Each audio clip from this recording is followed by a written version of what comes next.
another French museum's been robbed, and debunking a few internet rumors, because it's time for a snack break from this week's serving of... Starting off in France at the Musée Lalaquais, where thieves made off with 4 million euros worth of art and jewelry. July 5th, 5:30 a.m. Masked thieves with sledgehammers broke into the museum dedicated to designer René Lalaquais.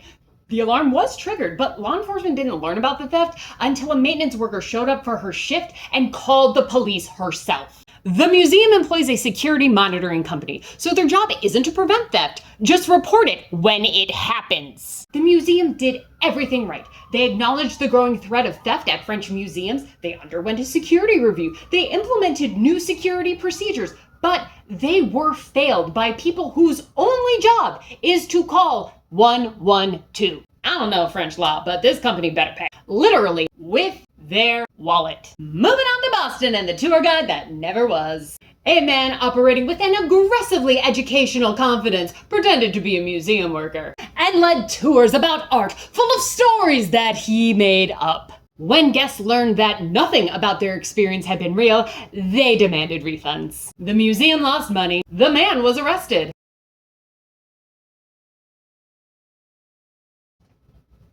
The good news is that it's fake news. The bad news is that so many people fell for a story created by a meme account.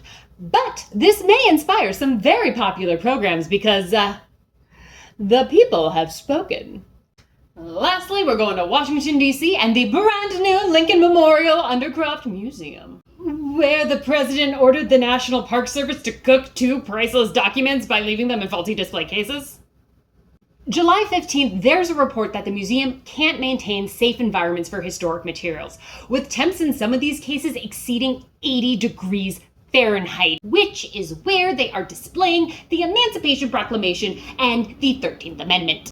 Just to clarify, the Emancipation Proclamation freed enslaved African Americans in the Confederacy, and the 13th Amendment outlaws slavery and involuntary servitude in the United States.